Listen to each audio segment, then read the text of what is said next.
secara asal muasalnya Bani Israel merupakan satu kaum yang sangat dimuliakan oleh Allah Subhanahu wa taala. Sejarahnya begitu. Ya.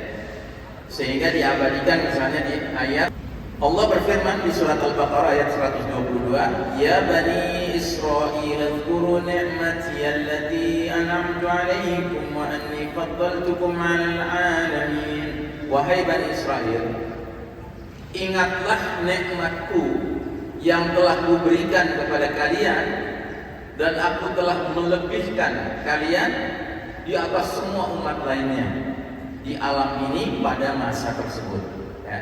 Jadi awal mulanya Bani Israel itu menjadi bangsa pilihan Allah Subhanahu wa taala. Ya, dan ini juga terkenal di masyarakat barat, ada ungkapan ya, the chosen, God's chosen people. Jadi bangsa pilihan Tuhan begitu. Tetapi ini sejarah dahulu kala ya. Dan bagaimana Allah memuliakan Bani Israel di atas segenap bangsa lainnya? Allah memuliakan Bani Israel dengan mengutus nabi-nabi dari Allah yang jumlahnya di atas jumlah nabi-nabi yang Allah utus untuk bangsa lain manapun. Tidak ada bangsa di muka bumi ini yang Allah utus nabi lebih banyak daripada Bani Israel. Ya. Ini sebuah kemuliaan bagi Bani Israel. Dan perlu saya ingatkan, Israel itu nama lain dari siapa? Nama lain dari Nabi Yakub alaihissalam, cucunya Nabi Ibrahim alaihissalam. Nabi Ibrahim punya anak Nabi Ishak, punya anak lagi namanya Nabi Yakub. Nabi Yakub punya 12 anak laki-laki yang kemudian berkembang biak menjadi 12 suku Bani Yakub. Karena Yakub nama lainnya Israel, maka menjadi Bani Israel, anak-anaknya Israel ya. Nah, jadi tidak ada bangsa di muka bumi dikirim oleh Allah Nabi lebih banyak dari Bani Israel. Dan Allah menyuruh mereka untuk ingat itu, ingat nikmatku yang sudah kuberikan pada kalian, bahwasanya aku memuliakan kalian, melebihkan kalian di atas segenap bangsa lainnya. Nah, problemanya Bani Israel tidak pandai mensyukuri nikmat Allah. Jadi bukannya mereka dengan demikian menjadi bangsa yang mulia akhlaknya, mulia perilakunya ya, tapi malah mereka menjadi bangsa yang sombong. Bahkan kesombongannya sedemikian rupa sampai nabi-nabi yang diutus Allah, bukannya mereka patuhi, bukannya mereka ikuti risalahnya, ajarannya, misinya, tapi mereka dustakan. Bahkan lebih jauh daripada itu, Nabi dan Rasul yang diutus oleh Allah kepada Bani Israel itu dibunuh, Pak. Ya, Allah abadikan di surat Al-Maidah ayat 70. Laqad akhadna mitsaqa bani Israil wa arsalna ilaihim rusula kullama ja'ahum rasulun bima la tahwa anfusuhum fariqan kadzabu wa fariqan yaqtulun. Sesungguhnya kami telah mengambil perjanjian dari Bani Israel dan telah kami utus kepada mereka rasul-rasul. Tetapi setiap datang seorang rasul kepada mereka dengan membawa apa yang tidak diingini oleh hawa nafsu mereka, maka sebagian rasul-rasul itu mereka dustakan dan sebagian lain mereka bunuh. Bayangkan ya. Jadi Allah utus Rasul, didustakan, bahkan dibunuh. Diutus lagi Rasul, didustakan, dibunuh. Ya. Akhirnya apa yang terjadi? Akhirnya Allah mencabut kemuliaan Bani Israel. Ya. Jadi enggak lagi mereka diberikan kemuliaan untuk memimpin umat manusia. Tadinya mereka yang memimpin umat manusia. Tapi karena mereka tidak pandai mensyukuri nikmat Allah, akhirnya Allah cabut kemuliaan itu. Dan Allah keluarkan keputusan di surat Al-Maidah ayat 13, فَبِمَا نَقْضِهِمْ مِيثَاقَهُمْ لَعَنَّاهُمْ وَجَعَلْنَا قُلُوبَهُمْ قَاسِيَةً Tetapi karena Bani Israel melanggar janjinya, maka kami melaknat mereka dan kami jadikan hati mereka keras membatu. Ya. Suatu kaum kalau hatinya sudah keras membatu, apa yang terjadi pada kaum ini? Kaum ini akan melihat segala sesuatu terbalik-balik. Apa yang Allah katakan hak benar, mereka katakan batil salah. Apa yang Allah katakan batil salah, mereka justru katakan itulah yang hak, itulah yang benar. Apa yang Nabi Muhammad sallallahu alaihi wasallam katakan sebagai fitnah paling dahsyat sepanjang zaman, yaitu Dajjal, justru mereka nanti-nantikan kedatangan Dajjal untuk mereka posisikan sebagai Al-Masih, sang juru selamat. Ya, bayangkan. Nah, jadi jamaah sekalian rahimakumullah, Allah kemudian melaknat Bani Israel yang padahal tadinya dimuliakan. Jadi nasib Bani Israel ini mirip seperti nasib siapa? Tahu? Ada yang nasibnya tadinya juga begitu, dimuliakan, ditinggikan, tapi karena dia berlaku maksiat, durhaka kepada Allah, dibanting sama Allah. Siapa itu? Ibu tahu? Ada makhluk yang tadinya begitu mulia dia, dikenal sebagai hamba iblis, ya kan? Iblis itu kan asal mulanya bukan iblis. Asal mulanya namanya tuh ya bukan iblis. Dan dia adalah rajanya para jin. Raja yang sangat patuh, sangat rajin ibadah kepada Allah Subhanahu wa taala. Tetapi pada suatu ketika dia terpeleset. Dia diperintahkan Allah dengan perintah yang ringan sekali, yaitu bersujud kepada ayahanda kita Adam alaihissalam. Fasajadu illa iblis, maka semua penghuni langit, para malaikat sujud kepada iblis, kepada Adam sesuai perintah Allah, kecuali iblis. Dan kurang ajarnya iblis ini, begitu ditanya, kenapa kamu tidak mau menjalankan perintahku ketika aku perintahkan? Apa jawaban iblis? Ana khairun minhu, khalaqtani min narin wa khalaqtahu min tin. Aku lebih bagus daripada Adam. Kau ciptakan aku dari api, sedangkan Adam kau ciptakan dari tanah. Ya, maka sama Allah, ukhruj, keluar kamu dari salat bagi orang yang tidak membaca surat Al-Fatihah. Jadi surat Al-Fatihah ini syarat sahnya salat.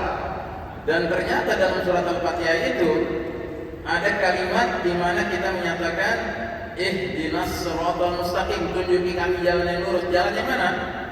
Siratal ladzina an'amta 'alaihim, jalannya orang-orang yang mendapat nikmat karena menempuhnya. Siapa mereka? Mereka lah para nabi, para siddiqin, para syuhada, para salihin.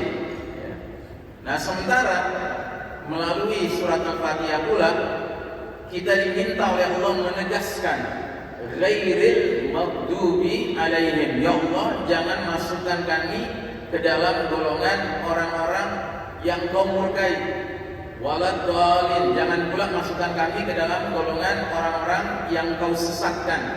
Nah, jadi saudara sekalian rahimakumullah, Ibnu Katsir ketika membahas surat Al-Fatihah menyatakan bahwa al-maghdubi alaihim, kaum yang dimurkai Allah adalah al-Yahud.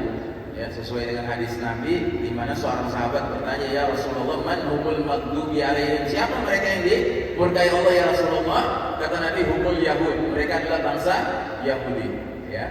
Nah, jadi jamaah sekalian rahimakumullah, karenanya di surat Al-Maidah ayat 82 Allah bahkan mengabadikan bahwasanya Bani Israel, bangsa Yahudi ini merupakan asyaddan nasi adawatan lil ladzina amanu. Ya Allah berfirman, sungguh engkau Muhammad sallallahu alaihi wasallam dapati orang yang paling keras permusuhannya kepada kaum beriman adalah orang-orang Yahudi dan orang-orang musyrikin. Begitu, ya. Jadi kita kan heran ya ketika melihat kemarin perang Badai Al-Aqsa di Gaza, pembantaian yang begitu kejam dilakukan oleh Zionis Yahudi Israel laknatullah alaih ya, terhadap saudara-saudara kita bangsa Gaza atau ahli Gaza ya. Itu ternyata kenapa ya? Karena memang mereka paling hebat permusuhannya kepada kita umat Islam, orang-orang beriman. Bahkan di dalam kitab mereka ya, dalam Taurat itu ada ayat yang mereka jadikan pegangan ya, di mana ayat itu menggambarkan kalau menghadapi musuh apa yang mesti dilakukan. Tumpaslah segala yang ada pada mereka, jangan ada belas kasihan kepada mereka, bunuhlah semuanya, laki-laki maupun perempuan, anak-anak maupun anak-anak yang masih menyusui, lembu maupun domba, unta maupun keledai, jadi semua dihabisi ya. Itulah mental mereka ya, mental laknatullah alaihim kaum Yahudi Zionis ini ya. Nah katanya jamaskan rahimahumullah, pertanyaan bagi kita adalah, lalu apa yang bisa kita lakukan? Apa yang harus kita lakukan? Ya. Setidak-tidaknya dalam kesempatan terbatas ini saya akan sampaikan 5 hal yang bisa kita lakukan. Yang pertama, kecamlah di dalam hati kita aksi kemungkaran, kejahatan, kezaliman, genosida yang dilakukan Zionis Israel Yahudi laknatullah alaihim. Jadi tiap kita menyaksikan pembantaian atas manusia, apalagi saudara-saudara beriman kita ya, entah itu di Gaza, entah itu di tepi barat, entah itu di Palestina, entah itu di negeri lainnya ya, karena pembantaian hari ini terhadap umat Islam bukan hanya terjadi di Israel ya. Di India hari ini pembantaian terhadap umat Islam itu dahsyat sekali, karena negara India sekarang ini dipimpin oleh partai yang beraliran Hindu ekstrim. Jadi mereka sangat benci dengan umat Islam. Perdana menterinya namanya Modi ya. Jadi Perdana Menteri Modi ini semenjak dia berkuasa, maka orang-orang Hindu ekstrim jika melakukan kezaliman kepada umat Islam itu nggak diapa-apakan, dibiarkan saja. Maka sekarang saudara-saudara muslim kita di India itu mengalami ya penderitaan yang luar biasa. Dan itu sesuai dengan ayat tadi juga. Kata Allah, ada 2 kelompok manusia yang paling keras permusuhannya kepada kaum beriman, yaitu kaum Yahudi dan kaum musyrikin. Orang India ini kan orang musyrik, Pak. Mereka tidak mengesahkan Allah Subhanahu wa taala. Bahkan mereka menyembah sapi ya. Bukan saja disembah, Pak. Maaf ya. Air seninya, air kencingnya diminum, Pak. Kemudian fesesnya dari sapi itu dibalur ke tubuh seolah-olah mensucikan diri. Nauzubillah ya, mengerikan Pak. Ya. Ini realita ya, saya bukan menyebarluaskan fitnah. Ini realita, semua bisa Anda lihat sendiri dalam berbagai pemberitaan yang ada. Nah, jadi apa dasarnya kita harus mengecam kaum Yahudi Zionis ketika melakukan genosida, pembantaian, kemungkaran, kejahatan kepada saudara-saudara kita? Dasarnya adalah hadis Nabi yang mengatakan, man ra'a minkum mungkaran falyughayyir biyadihi. Barang siapa melihat kemungkaran, ubah dengan tangan. Kita mau mengubah dengan tangan bagaimana caranya? Kita bukan tentara, kita bukan militer. Kalaupun kita tentara ya bagaimana? Tentara kan mesti dikonsolidasikan, mesti dimobilisasi oleh pemimpin. Nah, pemimpinnya tidak memiliki keinginan untuk melakukan itu. Bukan hanya pemimpin di negara tertentu, tidak. Di negara Arab sekarang pemimpinnya tidak mau mengerahkan tentaranya untuk melawan Israel. Ya, itu pada dalam tangan yang terbaik gitu. Kata Nabi, kalau nggak bisa dengan tangan, dengan lisan. Nah, lisan inilah yang sekarang saya sedang lakukan, dan saudara-saudara kita yang lainnya, para dai lainnya juga melakukan, yaitu menyadarkan umat bahwa ini kaum Yahudi laknatullah alaihim ini memang harus dikecam, harus dikutuk. Ya. Nah, kalau tidak bisa juga, yang minimal yang ketiga adalah fabiqalbih, maka ingkarilah di dalam hati. Ya. Nah, kalau di dalam hati nggak ada pengingkaran terhadap kejaman Yahudi, berarti nggak ada iman sama sekali dalam diri seorang yang mengaku beriman. Ya. Ini pertama yang bisa kita lakukan. Yang kedua, kita doakan saudara-saudara kita itu. Ya. Lewat apa? Ya lewat doa-doa kita di waktu-waktu mustajab. Ya. Ingat, ada satu hadis Nabi mengatakan, barang siapa muslim mendoakan saudara muslim lainnya tanpa sepengetahuan saudara yang didoakan, Maka di samping muslim yang berdoa ini ada malaikat yang mengatakan amin walaka bimithli, yang artinya semoga Allah kabulkan doa engkau dan bagi engkau hal yang serupa. Jadi misalnya kita mendoakan, ya Allah, berikanlah pertolongan engkau kepada ahli Gaza, penduduk Gaza. Ya Allah, berikanlah kesabaran istiqamah kepada penduduk Gaza. Maka pada saat yang sama malaikat itu mendoakan agar kita yang berdoa itu dapat pertolongan dari Allah, diberikan kesabaran oleh Allah, diberikan istiqomah oleh Allah. Masa kita nggak mau mendoakan saudara kita tanpa sepengetahuan saudara kita, yang berakibat doa itu kembali pada kita juga. Masya Allah, ya. Makanya anjurannya, mari kita hidupkan kunut nazilah. Kunut nazilah itu kunut di rakaat terakhir sholat wajib kita, sebagai bukti solidaritas kita, ukhuwah Islamiyah kita kepada saudara kita. Ini kan murah, Pak, gratis, Pak. Berdoa itu gratis. Yang dibutuhkan cuma satu syarat saja, apa? Kemauan. Ya. Apa ya kita tidak peduli dengan saudara-saudara kita yang teraniaya? Bagaimana rasanya kalau kita yang teraniaya lalu kemudian tidak ada yang peduli di muka bumi ini? Tentunya kita juga merasakan penderitaan yang luar biasa. Yang ketiga, apa yang bisa kita kerjakan? Kita kerja dakwah, ya, sebarkan dan bangkitkan kesadaran masyarakat akan kekejaman yang dialami oleh saudara-saudara kita di Palestina, di Gaza. Ya, seperti kawan-kawan kita dari Asad Charity ini, jauh-jauh mereka datang dari Sumatera Barat ke Jawa Timur ini, mereka ingin menyadarkan kita semua. Ayo kita tunjukkan solidaritas kita kepada saudara-saudara kita yang teraniaya. Kalau tidak ada kerja-kerja seperti ini, nggak akan terjadi proses ta'awanu 'alal birri wat taqwa, saling tolong-menolong dalam kebaikan dan ketakwaan antar sesama muslim, ya, di berbagai belahan dunia terhadap saudaranya di belahan dunia lainnya. Ya, alhamdulillah ada kerja-kerja seperti Asad Charity ini. Yang keempat, lakukan boykot pihak-pihak yang mendukung genosida. Pelajari mana produk-produk yang perusahaannya itu sebagian labanya, keuntungannya dikirim ke Israel, ya, untuk Israel beli senjata membantai saudara-saudara kita, anak-anak saudara-saudara kita di Gaza, ya. Dan ini sebenarnya dengan mudah kita bisa tahu.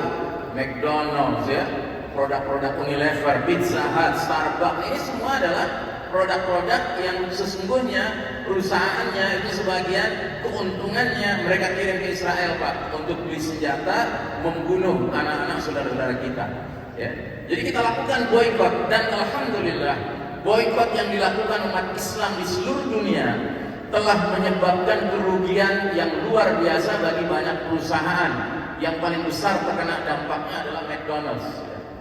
Nah, belum lagi kalau Anda tahu, ternyata McDonald's itu, Pak, gerai-gerai McDonald's itu sudah banyak penelitian dilakukan terhadap daging-daging burger McDonald's, ternyata mengandung daging anak manusia, Pak. Na'udzubillah min dzalik. Ya, ngeri sekali. Jadi kalaupun kita nggak berhenti makan McDonald's gara-gara nggak ngerti boykot, tapi berhentilah karena kita nggak mau jadi kanibal. Kanibal itu artinya manusia memakan daging manusia lainnya. Ya, ini bukan rahasia lagi, Pak. Ini semua beritanya bisa Anda cari kalau kita mau cari, ya, dengan mudah. Terus yang kelima, berikan infak terbaik, ya.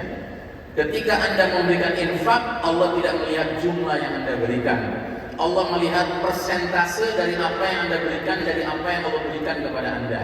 Dan dalam amal, semakin banyak Anda memberi, semakin banyak Anda menerima dari Allah Subhanahu wa taala. Kan Nabi bersabda, la naqasa malu 'abdin min shadaqah. Enggak akan berkurang harta seseorang lantaran dia bersedekah. Enggak ada ceritanya orang bangkrut gara-gara sedekah, enggak ada ceritanya, ya. Yang ada justru sebaliknya, orang menjadi lebih berkah, ya, bisnisnya, lebih berkah usahanya lantaran dia gemar bersedekah. Nah, karenanya saudara rahimahullah, marilah kita hayati bahwa setiap uang yang kita keluarkan dengan niat membantu saudara kita yang sedang teraniaya di negeri lain, pada hakikatnya adalah upaya membantu diri kita sendiri. Kenapa? Karena kita sangat membutuhkan pertolongan dari Allah Subhanahu wa taala. Baik, jamaah sekalian rahimakumullah, saya kira inilah yang bisa kami share pada sore hari ini.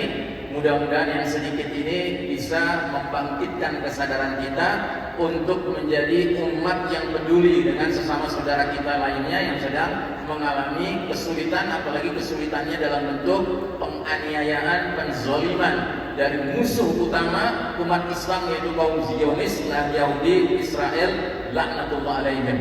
Nabi bersabda, "Man lam yahtam bi amril muslimina falaysa minhum." Barang siapa yang enggak punya kepedulian terhadap saudara mukminnya, saudara muslimnya, dia bukan dari umat Islam, bagian dari umat Islam. Nauzubillah min dzalik. Jangan sampai kita dinilai Allah tidak layak disebut muslim karena apa? Karena kita enggak peduli dengan saudara muslim kita lainnya. Demikian, sekali lagi mudah-mudahan kami sampaikan ini bermanfaat dunia akhirat bagi kita bersama. Lebih kurangnya kami mohon maaf. Wassallallahu ala nabiyyina Muhammadin wa ala alihi wa sahbihi ajma'in. Walhamdulillahi rabbil alamin. Wassalamualaikum warahmatullahi wabarakatuh.